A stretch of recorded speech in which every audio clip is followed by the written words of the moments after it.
Bienvenue à tous dans ce 8e numéro du Rétro, le nouveau format court proposé par les NBA Stories. Nous allons aujourd'hui parler des Nuggets, mais pas ceux de chez KFC, ceux de Denver, et pas le dernier dinosaure. Bref, c'est dans le Colorado que débute notre aventure du jour. Lorsque l'on pense au basketball des années 90, on pense premièrement aux Bulls de Jordan, aux Rockets d'Olajuwon ou aux Knicks de Patrick Ewing.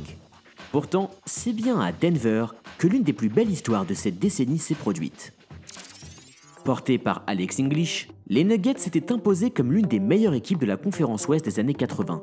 Mais chaque année était la même rengaine, une belle saison régulière, puis une déception en play-off. Denver étant à cette époque l'une des pires défenses de la ligue. Les supporters coloradiens, oui c'est comme ça que l'on dit, n'attendaient plus rien de leur équipe, qui s'enlisa totalement au début des années 90. Malgré tout, l'équipe de Denver parvint de façon surprise à accrocher une 8e place en 1994, synonyme d'une participation en play-off. Cette année-là, l'équipe comptait comme 5 de départ Mahmoud Abdul-Raouf, Brian Stitt, Dikembe Mutombo, LaFonso Ellis et Reggie Williams. Mis à part Mutombo, qui jouait alors seulement sa 3e saison en NBA, cet effectif de Denver ne comptait aucun grand nom. Formidable ni en attaque ni en défense, les Nuggets étaient condamnés à se faire éliminer au premier tour des playoffs, le lot de toutes les équipes 8e au classement. Car rappelons-le, aucune équipe classée 8e en saison régulière n'était parvenue à battre une première dans l'histoire de la NBA. Pour couronner le tout, les Nuggets devaient se confronter aux Seattle Supersonics au premier tour des playoffs, une spectaculaire équipe qui venait alors de remporter 63 matchs de saison régulière.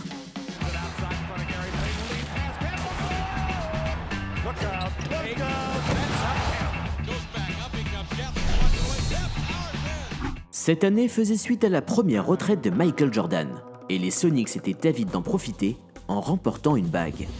Comme vous l'avez donc compris, les Supersonics étaient grandement favoris et éliminer Denver ne devait être qu'une formalité. Les 2 premières rencontres de cette série confirmèrent d'ailleurs cette hypothèse, puisque l'équipe portée par Gary Payton et Shawn Kemp battit sans grande difficulté son adversaire. Précisons qu'à cette époque, les premiers tours de play-off se jouaient en 3 matchs gagnants, et Seattle n'était donc qu'à une seule victoire d'éliminer Denver. Même Danny Seul, le coach des Nuggets, ne semblait plus y croire. Il s'exprima à la suite de la défaite du match 2 en disant « Je ne pense pas que nous sommes capables de gagner un match. Pour être honnête, nous sommes surtout ici pour gagner de l'expérience. » Et quelle expérience ce sera? De façon inattendue, les Denver Nuggets laminèrent les Sonics au match 3, qu'ils remportèrent par près de 20 points d'avance. Cela fut rendu possible par les 31 points de Reggie Williams, mais aussi 19 points, 13 rebonds et 6 contres du géant Mutombo. C'est alors qu'une incroyable énergie prit forme dans le Colorado. Tous les fans des Nuggets commencèrent à croire en l'impossible, et notamment le légendaire quarterback Denver Broncos, John Elway.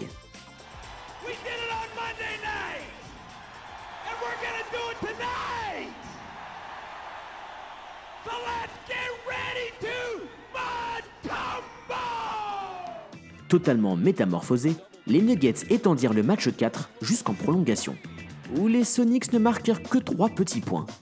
De son côté, Mutombo avait encore agité son doigt à 8 reprises.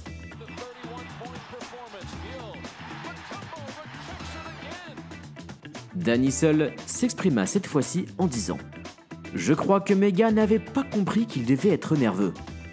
Comme chantait Bob Dylan, quand tu n'as rien à perdre. » Voilà la mentalité des Nuggets qui s'imaginaient alors créer le plus grand retournement de situation de l'histoire de la NBA.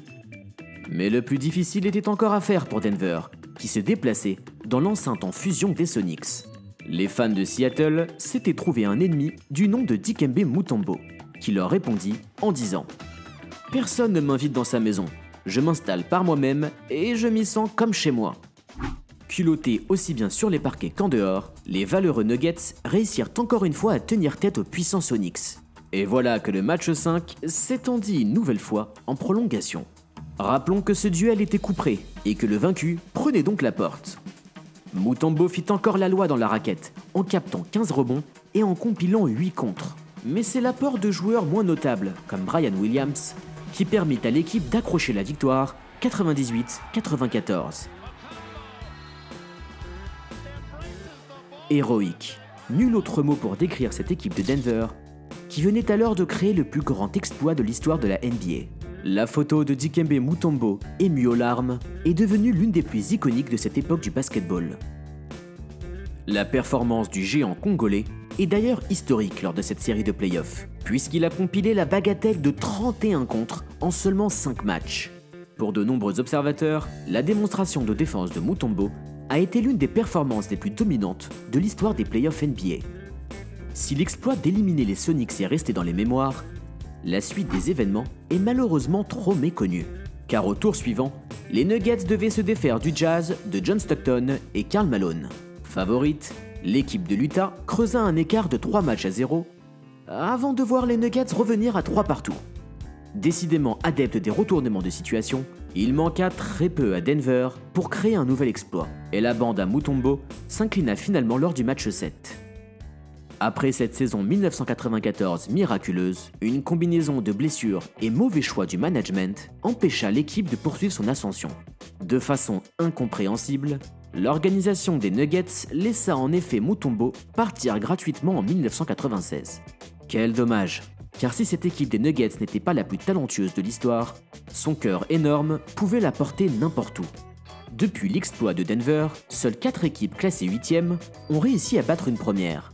Les Knicks en 1999, les Warriors en 2007, les Grizzlies en 2011 et les Sixers en 2012. Mais les Denver Nuggets furent les premiers à démontrer qu'à cœur vaillant, rien d'impossible. À force de courage et de détermination, l'équipe du Colorado a renvoyé les puissants Sonics dans une autre galaxie.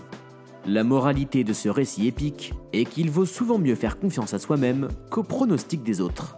Aucun doute qu'en 1994, cette équipe bien huilée des Nuggets a fait frire tous ses détracteurs.